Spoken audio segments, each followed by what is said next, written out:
2个清华教授竟是美国海军间谍，潜伏我国多年，被捕后结局如何？1951年7月25日，一群警察冲进清华大学的教职工宿舍，不由分说地将2名外籍教授逮捕归案。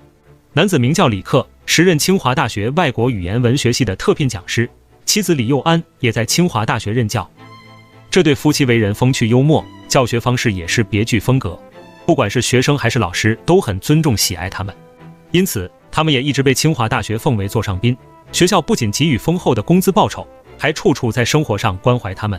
任谁也没想到，我们倾心相付的老师，其真实身份居然是美国间谍。那么，这2位美国间谍究竟是怎样在我国获取情报信息？他们最后的结局如何？1950年10月19日，中国志愿军历尽千辛万苦跨过鸭绿江，短短几天之后，抗美援朝正式爆发。而此时，李克夫妇的真面目也开始慢慢浮出水面。中国和美国的对抗让李克惶恐不安。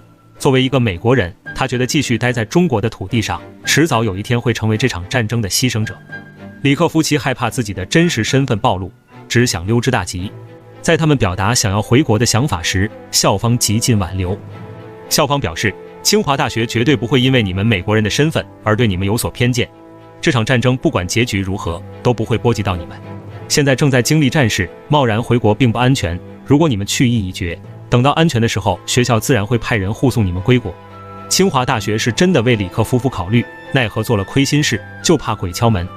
李克夫妇潜藏的秘密对他们而言，就像是一个定时炸弹一般，自己对不起中国，自然也不敢信任中国人给予他们的保障。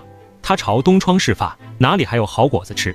不管校方怎么挽留，李克夫妻都坚持要走，学校还没有撤下对他们的调令，他们就赶不及地去申请了离境许可。李克夫妻并没有料到，正是因为他们这种坚定回国的态度，才让国家安全部门注意上了他们。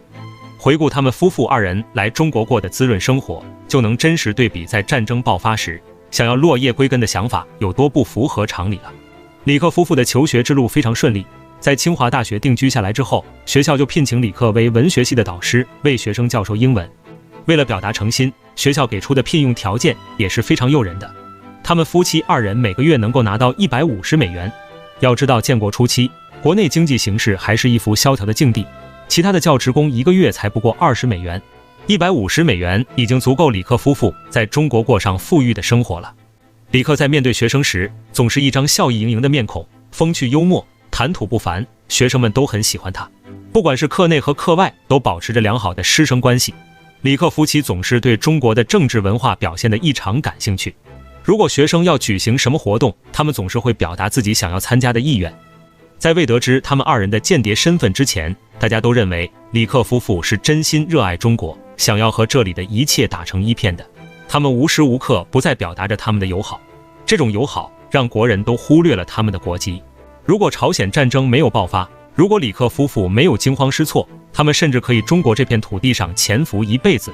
清华大学和国安部门虽然对他们夫妻2人的身份开始生疑，可也并没有拿到什么确凿的证据，只能扣下他们的离境申请，暗中调查。值得一提的是，国安部门派出调查他们的人，正是宋丹丹潜伏英达的父亲英若诚。据流传消息，英若诚作为红色特工一直潜伏在清华，就是为了接触调查外籍人员真实身份的。英若诚当时才22岁，还在清华大学读书。在接到调查自己老师的这个任务时，他非常震惊，甚至一度不愿意相信自己尊重喜欢的老师是间谍的这个事实。可作为一个热血报国的青年，担负红色特工的称号，英若诚很快就调节好了自己的情绪，开始全方位的监视李安夫妻。1951年2月，英若诚和李克夫妻共同参加了一个酒会，把酒言欢之后，李克有了些许醉意。英若诚找准机会遣散了他身边的人，想尽办法的套话，终于得到了一些有效信息。酒会结束之后，英若诚赶忙回到家中，写了一封长长的报告，交给了国家安全部门。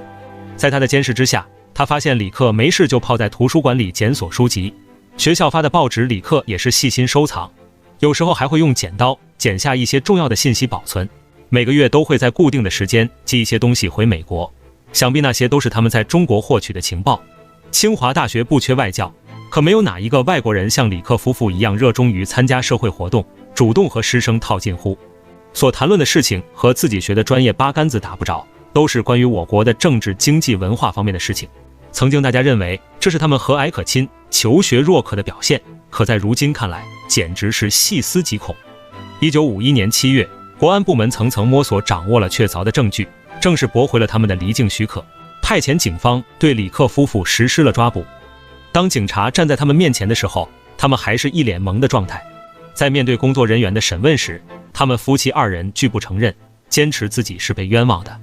在经过10多天的审问后，李克夫妇的心理防线逐渐被击溃，他们不再恶言相向，承认了自己从事间谍工作的事实。可到了让他们交代做了什么的时候，他们又选择了沉默。眼看着李克夫妇的态度有所转变，国安部门也不再穷追逼问，让他们回到了宿舍休息洗漱一番。出人意料的是，正是这次放虎归山，才让案件又有了新的突破口。李克回到宿舍后，吃了桌子上的一块巧克力饼干，没过多久就腹痛难忍，国安工作人员立马将他送到了医院。经医生诊断是中毒，李克认为是美方想要杀人灭口，自己和妻子冒着生命危险替他们搜集情报。一到了事情都不住的时候，美方就果断选择放弃他们这2枚棋子，实在狠心。在经过一场心理博弈之后，李克交代了所有的事情。第2次世界大战爆发时，美国人李克报名参军，成为了海军陆战部队的一员，从事情报翻译工作。在接受情报训练的时候，李克结识了他的妻子李幼安。第2次世界大战结束后，两人顺利退役，回归正常生活，去了宾夕法尼亚大学进修学习汉语。因为两人的语言天赋较高，所以导师也对他们十分赏识。研究生毕业之后，导师给他们提供了去中国读博的机会。学校方方面面都安排得很妥帖，清华那边又有全额奖学金拿，两人自然没什么不情愿的。李克、李幼安动身去中国的前夕，被美方政府关注到了。他们2人都有做情报工作的经验，现在又要举家搬迁到中国，岂不是一个大好机会？美方政府很快找上了他们夫妻2人，直言不讳地表达了希望他们去中国搜集情报，完成间谍工作的任务。作为土生土长的美国人，曾经又有参军经验，李克夫妇坚决服从命令。就这样，他们带着任务于1948年10月各自抵达了中国清华大学、燕京大学。中国向来重视人才，对于这种远赴千里来求学的外国友人是打心里的欢迎。清华大学为他们夫妻2人提供了优渥的生活条件，衣食住行全部一手操办。他们这2年虽然断断续续的都传消息回美国，可到底也没有打听到什么特别有价值的线索。事情发展到这儿，其实也算是告一段落。回顾这场审问，其实也是疑点重重。李克夫妻已经被国安部门密切关注，他们的衣食住行都安排了专人监视，美方怎么可能那么轻易在他们的食物中下毒呢？李克并没有认识到这一点，大概这是国安部门特意安排的一场反间计吧。鉴于李克夫妇的认罪态度良好，1955年，北京法院正式对这起间谍案进行公开审判。李克被判处有期徒刑6年，李幼安被判处有期徒刑4年6个月。刑满释放后，夫妻2人又回到了美国。美方第一时间派出记者，想要采访他们2人的间谍历程。美方政府以为中国让他们遭受了牢狱之灾，他们对中国肯定恨之入骨，向美国民众传递这种情绪，会很容易激起对抗中国的斗志。却没料到，李克夫妇在中国进行的思想改造，让他们认识到了资本国家的弊端之处。安插间谍无异于是主动破坏2国关系，属于霸权主义。他们对着媒体承认了自己的罪行，还表示知错就会改，会和美国情报机关彻底断联，字里行间完全没有埋怨中国的意思。美方政府拿他们无可奈何，也就不在他们身上下功夫了。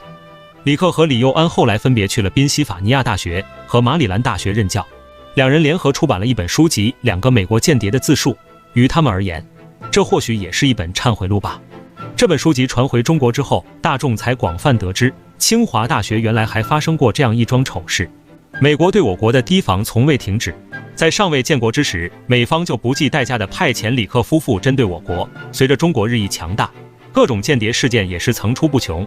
作为超级大国，美方做法实在是小人行径。我国虽然现在国力强盛，可在国家安全打击间谍事件上，绝对不能掉以轻心。不管是国家、社会还是个人，都应该时刻保持清醒，不让外来势力侵犯我们半分。